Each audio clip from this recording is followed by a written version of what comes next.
Hello and welcome to your second Year 8 history lesson. I'm going to be your teacher today, Mrs. Burton, and our lesson title for today is Who Signed Up to Fight for Britain and Why?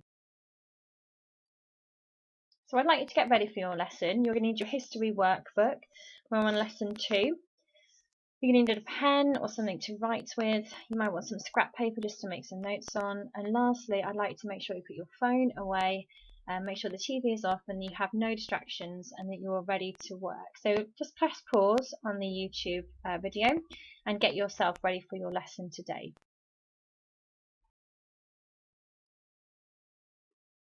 So we're going to start with a quick recap, a knowledge recall quiz. So last lesson with Miss Cherry, you had a look at why did the First World War break out. So there's 5 questions. I'd like you to have a look at your activity workbook on activity 2.1 and I'd like you to write down what you think the answers to those 5 questions are. So number 1, whose murder sparked the outbreak of World War I? Number 2, who was in the Triple Entente? Number 3, who was in the Triple Alliance? Number 4, what were the 4 main reasons for the outbreak of World War I? And number 5, what is an alliance? So press pause and do the questions.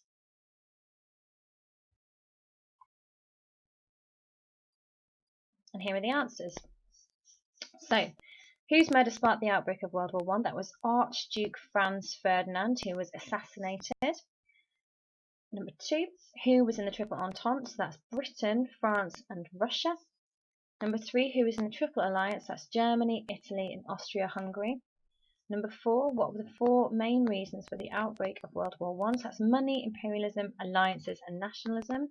And number 5, what is an alliance? So that's a union between people, groups or countries in which they agree to work together. So our lesson title for today is Who Signed Up to Fight for Britain and Why? So you've got 3 objectives. Number 1 is to understand why so many people signed up to fight in World War I. Number 2 is to understand what is meant by propaganda. And number 3 is to understand how propaganda was used to persuade people to fight for their country.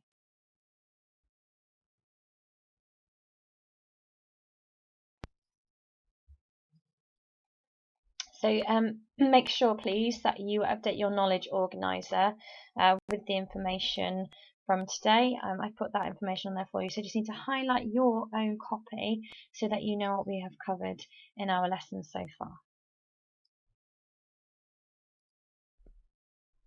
So your starter for today. So in 1914, Britain declared war on Germany. This image is a picture of people's reactions and it's outside Buckingham Palace. How do you think that the British people feel about the war? I'd like to try and suggest 3 ideas. So have a look at them. How do you think that they are feeling based on this image? So on your workbook activity, where it says activity 2.2, you're going to want to write down 3 suggestions as to how the British people might be feeling. So press pause and write down your ideas. Okay, and the answers. So, the outbreak of war was welcomed by some people in society. Nobody knew what war was like. This is obviously the First World War, so some people are actually quite excited about it. And a lot of people believed that it was going to be over quite quickly. They all believed the war was going to be over by Christmas. Many people were looking for adventure, so they signed up for the army. Some people would have been very afraid of the notion of war, and many people felt they had a duty to sign up to fight for their country. That's the idea of patriotism.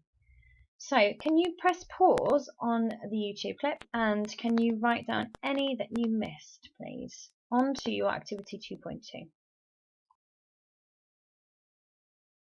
Okay, so we're going to be having a look at some new knowledge now. Why did people sign up to fight in World War I? So, Britain declared war on Germany on the 4th of August 1914. They had a very small professional army, so people whose jobs it is, they're paid to do this. In August 1914, Lord Kitchener, that's the gentleman just there on the right-hand side, he's pointing, he was the Secretary of State for War, and he realised that Britain is going to need a bigger army. He made an appeal to the men of Britain. Posters were displaying, showing him pointing at his finger at anyone passing by. Men felt proud to fight for their country. 54 million of these posters were issued. 8 million letters were sent. 12,000 meetings were held and 20,000 speeches were given by military spokesmen. So in the first weekend of the war, 100 men an hour, that's 3,000 men a day, signed up to join the armed forces. By the end of 1914, 1,186,337 men had enlisted. So the government wanted as many men as possible to join the forces willingly. Lord Derby, a politician, encouraged men to join up with their friends as a way to recruit more soldiers, and this was called a pals battalion. People who already knew each other would be good for the army. They would keep up each other's spirits. These groups became known as pals battalions, so pals are friends. One famous pals battalion was a group of around 700 men from Lancashire. When the pals left the small town of Accrington, over 15,000 people crowded the streets and they waved flags and cheered. However, that positivity was not to be continued. On the 1st of July 1916, there was a battle near the River Somme, and in 20 minutes, 235 of the Accrington pals were killed and 350 were wounded. Everyone in Accrington was shocked and sad. In some families, all the men died on the same day. So not all men decided to sign up to fight in World War I. Some men refused to fight for moral or religious reasons. They said their conscience would not allow them to kill. There were about 16,000 conscientious objectors. That's what these men were called. They were allowed to do non-fighting work, some of them such as farming or stretcher bearers. That means carrying people who've been wounded on the battlefields. But thousands more were actually sent to prison, and they were often treated harshly there. Millions of British men were injured or died in the war, and the government needed to replace them, so recruitment became a part of everyday life. Now, I said before that people did join up willingly to begin with, but obviously as the war goes on, less and less people are willing to sign up. And so in 1916, something called conscription was introduced. This is when the British government passed something called the Military Service Act in January 1916.